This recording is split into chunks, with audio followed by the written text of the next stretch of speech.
Baik, di sini saya akan menjelaskan sedikitnya tentang praktikum Big Data dari pertemuan 1 sampai dengan 14. Pertama yang kita lakukan adalah mencetak kalimat hello world dengan mengetik print hello world. Lanjutkan membuat variabel X yang memiliki value 12 dengan menuliskan print nilai A sama dengan X sehingga muncul kalimat nilai A sama dengan 12 di outputnya. Pertama kita buat variabel A bernilai 12 dan B bernilai 4. Di variabel C-nya itu kita tambahin kedua value-nya dari variabel A 12 dan B 4. Tuliskan A tambah B. Lalu kita tampilkan hasil untuk mencetak hasil tambahan dengan menuliskan print C. Tampilin value dari sebuah variabel bersamaan dengan string baru. Formatnya itu print A ditambah B sama dengan C.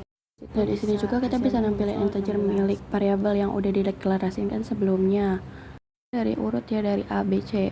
Terus dideklarasikan variabel baru buat nampung value string, yaitu nama dengan value Budi, dengan teman dengan value Anto. Di situ juga ada multi-line statement yang bisa jadi encodingnya tuh lebih rapih gitu. Nah, untuk di praktikum 2 ini fungsi input itu memungkinkan penggunanya buat masukin nilai ke dalam program. Si user ini bisa ngelakuin input data dengan memasukin nama, umur, jurusan, IPK. Kemudian kalau misalnya si usernya ini udah masukin data tersebut, si program bakal langsung ngecetak outputnya sesuai dengan nilai-nilai yang udah dimasukin tadi. Nah, di program nomor 2 ini kita awali dengan deklarasi variabel A yang nanti bakal input nilai pertama dengan data integer, yaitu dengan baris kode A sama dengan integer input nilai pertama. Diikuti dengan deklarasi variabel B untuk input data kedua. Kalau di program ini kita gunain seleksi kondisi untuk nyeleksi input yang dimasukkan oleh user. Pertama kita masukin nilai ke variabel bilangan dengan bilangan integer input bilangan. Dan if bilangan 2 sama dengan 0. Yaitu jika nilai dari variabel bilangan habis dibagi 2, maka kita tulis outputnya. Kalau misalnya true, yaitu nampilkan print bilangan genap. Kalau misalnya false, itu bilangan ganjil.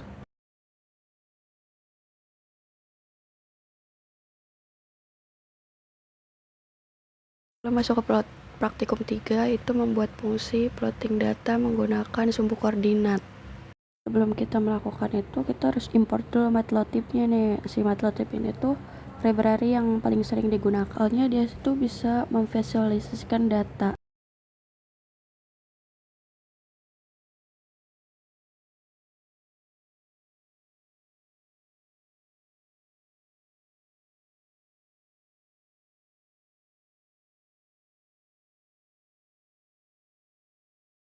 Masuk ke praktikum 4, yaitu collecting data. Yang pertama itu lakukan clawing data untuk keyword minyak goreng langka di bulan Februari 2022. Terus masukin perintah kayak yang di bawah ini buat nentuin package Python yang diperlukan buat ngejalanin project ini.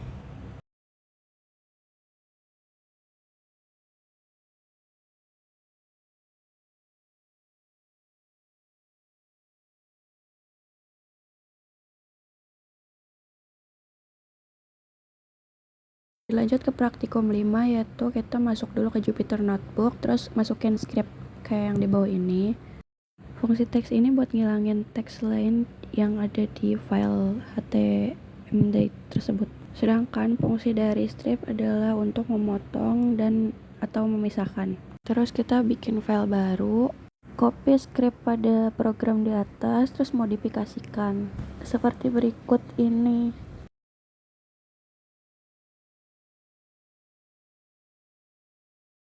Di praktikum 6 ini kan ada dua file beda nih, ada pegawai cap 1 sama 2. Nah, statusnya itu berisikan out. Goalsnya di sini itu ngegabungin isi filenya dari si cap 1, cabang 1 sama cabang 2. Untuk file nick, nama, job ID ke tabel pegawai, sedangkan job ID dan job title itu bakal masuk ke tabel yang job. Kan ada 107 role sama 3 kolom. Kita cuma ambil data yang ada di kolom nick, nama, job ID. Bisa lakuin dengan menggunakan fungsi filter yang kita tuliskan dengan baris kode df CSP filter sama dengan df CSP nick, nama, job ID. Terakhirnya kita cetak value yang ada di variabel df CSP filter dengan kode print df CSP filter. Nah, untuk yang ketujuh ini kita data processing untuk data kosong. Kita ngambil dulu datanya, data insuran sama data 3 CSP. Insuran itu ada missing value yang ditandai dengan none pada beberapa kolom atribut field. Nah, ini tuh bisa jadi masalah besar kalau misalnya di pengolahan data, kalau misalnya ada missing data banyak banget. Melakukan pengolahan data, kita terus ngecek dulu ada missing value pada dataset yang kita miliki buat coding dan outputnya sebagai ini. Terus kita panggil data 3 CSV-nya, terus kita kasih tanda buat data missing value buat memudahkan kita ngelihat data kosong. Ini kita bikin dataset baru. Tadi kan data yang none itu proses pengolahan. Kalau misalnya di dalam proses pengolahan data bakal jadi masalah besar ya kalau misalnya jumlahnya itu banyak. Nah, buat ngatasin hal ini di tahap processing data-data yang kosong tuh dapat diisi dengan nilai estimasi. Misalkan itu nilai rata-rata.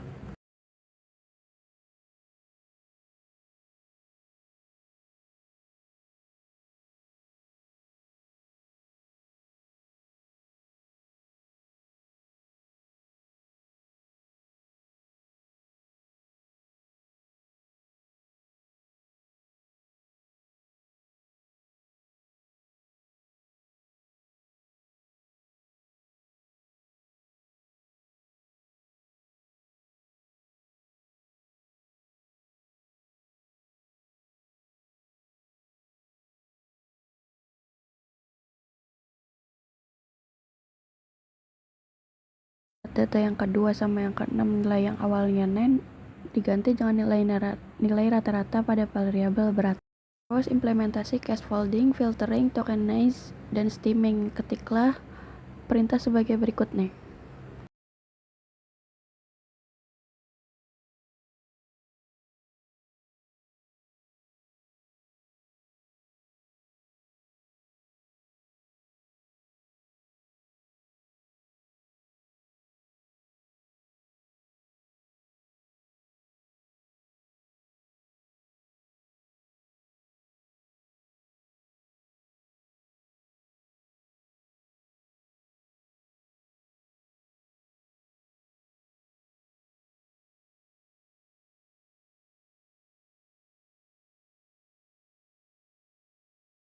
Terus ke praktik ke-8, di sini ada loading data image data cancer. Ini ada sebanyak 569 dengan fitur 30 atribut. Dasarnya kita lakukan adalah untuk mengimport sebuah dataset tersebut, kita menghitung banyak data dan banyak atribut dan dengan fungsi save. Isi dataset dengan 31 fitur. Mengganti isi label dengan replacement. Aplikasi normalisasi, setiap fitur datanya harus didistribusikan secara normal sehingga akan memperhitungkan distribusi ke rata-rata dari normal dan standar deviasi dari 1. Tapi ini kita gunain library sklearn buat import modul PCA. Di dalam metode PCA ini kita bakal masukin jumlah komponen.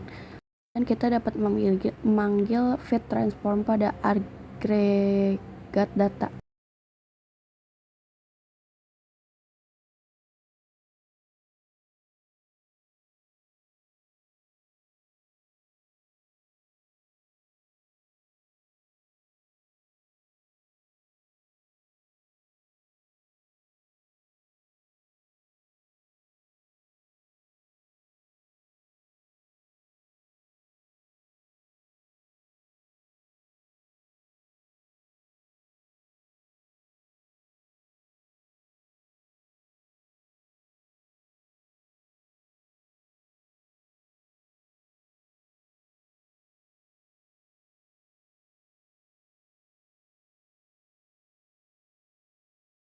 Di pertemuan 9 ini deskripsi statistik. Kita membaca data CSV dulu, terus kita manipulasi datanya, hitung ukuran pusatnya, menghitung rata-rata untuk satu variabel tuh kayak gini. Terus kita menentukan ukuran sebaran datanya. Kita memanggil dataset untuk menggunakan data frame. Itu kita buat coding buat rumus divisiasi standarnya. Kalau ada data dari sebuah variabel yang 0, kita bisa berikan def, maka standarnya nggak muncul angka tetapi muncul none. Kalau menjumpai itu, maka data none itu dapat diganti atau diestimasi dengan nilai main. Bisa dihitung nilai def standarnya. Kalau misalnya nilai none nanti telah diganti oleh main, maka hasil nilai divisiasi standar dari hex sebagai berikut. Plotting datanya untuk melihat sebaran data dari beberapa variabel. Praktikum 10 ini deskripsi statistik. Yang pertama kita import numpy asnp, masukin perintahnya, terus ada matplotlib, nanti muncul elbow method juga ada, terus ada